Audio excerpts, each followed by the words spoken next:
ਜਾਂ ਕਰੀਮ ਬਣਵਾ ਸਹੀ ਕਰੀਮ ਬਣਵਾ। ਇਹ ਜਿਹੜੀ ਤੂੰ ਲੈ ਕੇ ਚੱਲਾ ਨਾ ਹੁਣ ਇਨਸ਼ਾਅੱਲਾ ਮੈਂ ਨਾ ਕਿ ਤੇਰਾ ਤੂੰ ਨਹੀਂ ਦੱਸਣਾ ਤੇਰਾ ਚਿਹਰੇ ਨਾਲ ਆਪੇ ਪੁੱਛਣਾ ਖਰੇ ਕਿੰਨੇ ਬੰਦੇ ਨੇ ਤੈਨੂੰ ਟੋਕਣਾ ਤੇ ਕੀ ਲਾ ਰਿਹਾ ਹੋਕੇ ਵਾਲਾ ਕਿਹੜਾ ਜਿਹੜਾ ਤੈਨੂੰ ਦੱਸਿਆ ਅੱਛਾ ਅੱਛਾ ਉਹਦੇ ਬਾਬਰ ਦੇ ਮੁੰਡੇ ਉਹ ਮੇਰੇ ਕੋਲ ਆਇਆ ਸੀ ਇੱਕ ਦਿਨ ਪਹਿਲਾਂ ਉਹਦੇ ਨਾਲ ਦੀ ਤੋਂ ਦੋਵੇਂ ਤੇ ਮੈਨੂੰ ਕਹਿੰਦੇ ਨੇ ਕਿ ਚਾਚੂ ਇਹ 500 ਰੁਪਏ ਲੈ ਲਾ ਬਕਾਇਆ ਮੈਂ ਤੈਨੂੰ ਦੇ ਦਾਂ। ਮੈਂ ਉਹਨੂੰ ਕਿਹਾ ਪੁੱਤਰ ਮੇਰੇ ਕੋਲ ਇਹ ਕੰਮ ਨਹੀਂ ਹੁੰਦਾ ਕਿਉਂਕਿ ਮੇਰੀ ਆਈ ਚਲੇ ਹੁਣ ਮੈਂ ਸਵੇਰ ਫਿਰ ਮੰਗਵਾਉਣੀ ਚਿੜੀਆ ਕਰੀਮਾਂ ਇਹ ਤਾਂ ਕੱਲ ਦੁਪਹਿਰ ਤੱਕ ਲੱਗਣੀਆਂ ਨੇ ਉਹ ਤੇਰੇ ਗਾਹਕ ਇਸ ਤਰ੍ਹਾਂ ਦੇ ਜਿਹੜੇ ਕੋਈ 8 ਲੈ ਜਾ ਰਿਹਾ ਦਰਜਨ ਲੈ ਕੇ ਜਾ ਰਿਹਾ ਪੂਰੀ ਨਹੀਂ ਪੈਂਦੇ। ਮੈਂ ਕਿਹਾ ਮੇਰਾ ਪੁੱਤਰ ਤੂੰ ਨਾ ਬੁਰਾ ਨਾ ਮਨਾਵੀਂ ਫਿਰ ਲੈ ਜਾਣਾ। ਉਹਨੇ ਕਿ ਚਾਚੂ 500 ਰੁਪਏ ਰੱਖ ਇੱਕ ਫਰਾ ਸਾਬਣ ਦੇ ਦੇ ਤੇ 900 ਰੁਪਏ ਮੈਂ ਤੈਨੂੰ ਨਾ ਕਾਲੇ ਨਹੀਂ ਪਰਸੋਂ ਦੇ ਕੇ ਜਾਵਾਂਗਾ ਤੇ ਫਿਰ ਕਰੀਮ ਬਣਵਾ ਲਾ। ਮੈਨੂੰ ਕਿਹਾ ਇਹ ਗੱਲ ਸਹੀ। ਉਹ ਫਿਰ ਆਏ 3-4 ਦਿਨ ਪਹਿਲਾਂ ਬਾਅਦ ਤੇ ਫਿਰ ਮੈਂ ਉਹਦੀ ਨਾਲ ਦੀ ਨਾਲ ਇਹ ਗੱਲ ਕਹੀ ਸੀ ਮੈਂ ਤੂੰ ਇਸ ਤਰ੍ਹਾਂ ਕਰੀਏ ਨੇ ਤਾਂ ਕੇਅਰ ਕਰਨੀ ਨਹੀਂ। मैंने कहते मेरे क्रीम के डंड लवावे नाम बदनाम करवावे लाने तो नहीं तो मैंने कि तू लावे ना 100 तो 2 घंटे पहला तो मैंने कि की याद रखेंगे जे तू चुंगी चुंगी दी है मैं क्यों रहूँ जे मैंने कि उत्थे पीछे तक ना कहने आ जाओ गुआवे क्रीम लैके जाना तो फिर कहना हाँ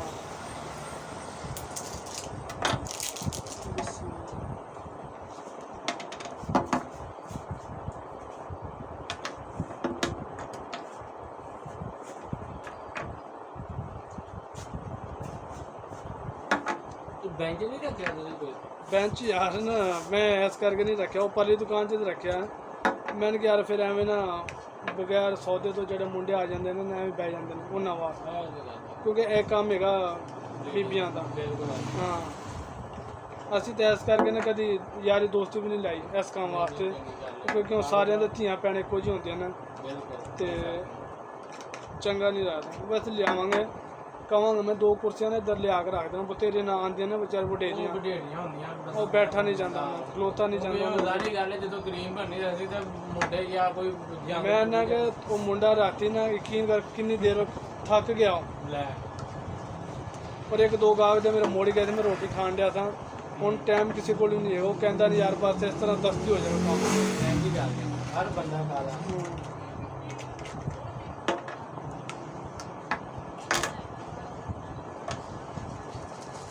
मेकअप का सामान किन्ने तक तैयार हो जाएगा जिन्ने तो कहेंगे कर देंगे नहीं मुनासिब या कि अच्छा या भी हो रहे तो बहुत महंगा ब्याह किंदा है हैं ब्याह किंदा घर लैके जाना सामान ब्याह दाया मेरा नहीं बिल्लू हाँ उनके 2 मुंडे अच्छा 2 ही रह गए बस वो की पता उन्होंने होर कितों लेना होवे उन्होंने थोड़ा ही देना अपने घर ले जाओ तू आ जाओ कोई मसला मैं घर मेरे ना शादी का हेगा तो खत्म हो गया तो मैं आख्या मैं वो कह रहे थे कि समान कोई भी नहीं कितने बंदा आन जाना पै नहीं रखना चाहिए ले जाके पै जाता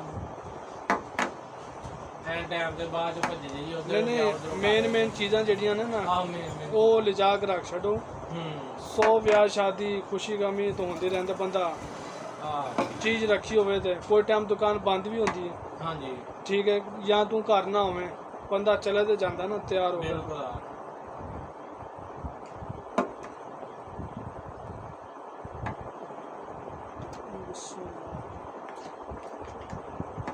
ले भी हुण ना एक मेरे तू भी लानी है कि नाल दी ने भी लानी है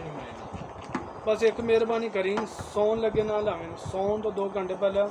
हल्की लेप करके छाड़ दे 8 दिन परेशान ना होवें तो बाकी इंशाल्लाह जड़ा ना लोगों को घेर के लैके आवेंगे कि आओ चलिए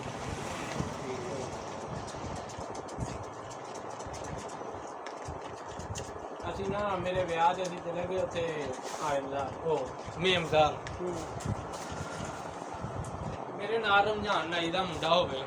ਨਾਲ ਇਬਰਾਹਿਮ ਵੀ ਹੈਗਾ ਜਿਹੜਾ ਕਰੀਮ ਬਣਾ ਕੇ ਲੈ ਗਿਆ ਇਹਦਾ ਨਾਲ ਭਰਾ ਸੀ ਸ਼ੋਪਿੰਗ ਕਰਨ ਗਏ ਸ਼ਾਦੀ ਉੱਥੇ ਇੱਕ ਸਿੱਖ ਹੈਗਾ ਤੇ ਉਹਨੇ ਨਾ ਅਸੀਂ ਆਪਣੇ ਸ਼ੋਪਿੰਗ 'ਚ ਲੱਗੇ ਆ ਸ਼ੇਰਵਾਨੀ ਤੋਂ ਬੜਾ ਪਸੰਦ ਕਰਨ ਉਹਨੇ ਉਹਨੂੰ ਮੁਤਮੀਨ ਕੀਤਾ ਉਹਨੇ ਆਹ ਭਾਈ ਤੂੰ ਕਰੀਮ ਬਣਾ ਕੇ ਲੈ ਕੇ ਜਾ ਸਿੱਖ ਨੇ ਉਹਨੇ ਆਖਿਆ ਤੇਰਾ ਰੰਗ ਤੂੰ ਫੇਰ ਇੱਥੇ ਆਏਗਾ ਡੱਬੀਆਂ ਦਾ ਨਾਂ ਨੂੰ ਲਿਖ ਕੇ ਉਹਨੇ ਬਾਬਾ ਜੀ ਸਾਰੀ ਡੱਬੀ ਉੱਥੇ ਇੰਝ ਬਣਾ ਕੇ ਦਿੱਤੀ ਤੇ ਹਫ਼ਤੇ 2 ਹਫ਼ਤਿਆਂ ਬਾਅਦ ਮੈਂ ਉਹਨੂੰ ਆਖਿਆ ਮੈਂ ਹਾਂ ਕੀ ਬਣੇ ਤੂੰ ਉੱਥੇ ਕਰੀਮ ਲਈ ਕਹਿੰਦਾ ਯਾਰ ਉਹ ਫੇਕ ਹੈਗੀ ਸਾਰੀ ਉਹਨੇ ਇੱਕ ਹਿਸਾਬ ਦੇ ਇੱਕ ਨਾ ਮਾਈ ਵੀ ਆਈ ਸੀ ਮੇਰੇ ਕੋਲ ਨਾ ਉਹਨੇ ਵੀ ਕਿਹਾ ਮੈਨੂੰ ਕਿ ਜੀ ਮੈਂ ਨਾ ਲੈਣੀ ਆ ਸਿੱਖ ਕੋਲ ਕਰੀਮ ਤੇ ਮੈਂ ਬਾਜੀ ਮੈਨੂੰ ਨਹੀਂ ਪਤਾ ਮੈਨੂੰ ਸਿਰਫ ਆਪਣਾ ਪਤਾ ਹੈ ਉਹ ਉੱਥੇ ਥੱਲੇ ਹੁੰਦੇ ਚ ਆਈਸਕ੍ਰੀਮ ਤੋਂ ਅੱਛਾ ਤੇ ਮੈਂ ਨਾ ਤੈਨੂੰ ਸਿਰਫ ਇੰਨਾ ਦਾਵਾ ਕਰ ਦਿੰਦਾ ਕਿ ਜਦੋਂ ਤੂੰ ਮੇਰੀ ਕਰੀਮ ਲਾ ਲੇਂਗੇ ਨਾ ਫਿਰ ਸਿੱਖਾਂ ਸੁੱਖਾਂ ਕੋਲ ਨਹੀਂ ਜਾਏਂਗੇ ਇਨਸ਼ਾਅੱਲਾ, ਯਕੀਨ ਕਰੀ। ਫਿਰ ਮੈਨੂੰ ਕਿ ਤੂੰ ਇਹਦੇ ਜੋ ਹੁਣ ਪਰਸੋਂ ਆਈ ਹੈ ਇਹਨੂੰ ਕਰੀ ਮੈਨੂੰ ਮਿਲਣ ਵਾਲੀ ਤਨਖਾਹ ਕੋਠੀ 'ਚ ਕੰਮ ਕਰਦੀ। ਅੱਛਾ ਤੇ ਕਿਦਨ ਬਣਾ ਦੇ ਮੈਂ ਜਿੱਦਨ ਪੈਸੇ ਦੇ ਦੇਂਗੇ ਉਦੋਂ ਕਿਦਨ ਬਣਾ ਦੇਾਂਗੇ। ਹਾਂ ਬਿਲਕੁਲ ਸਹੀ ਹਾਂ ਉਹਦੇ ਵੀ ਚਿਹਰੇ ਤੇ ਇੰਨੀ ਲਾਲਗੀ ਸੀ, ਲਾਲਗੀ ਨਹੀਂ ਰਹੀ। ਨਾ ਠੀਕ ਹੈ ਉਹ ਤਾਂ ਚਿਹਰਾ ਵੀ ਉਹਦਾ ਇੰਨਾ ਧੁੱਪ ਛਾਵੇਂ ਜਿੱਥੇ ਮਰਜ਼ੀ ਫਿਰੇ ਕੋਈ ਚੱਕਰ ਨਹੀਂ, ਲੇਕਿਨ ਮੰਨ ਗਈ ਹੈ ਉਹਨੇ ਕਿ ਹੁਣ ਮੈਨੂੰ ਬਣਾ ਕੇ ਦੇਣੀ, ਮੈਂ ਬਣਾ ਦੇਣਾ, ਸਾਡਾ ਕੀ ਜਾਂਦਾ। ਹਾਂ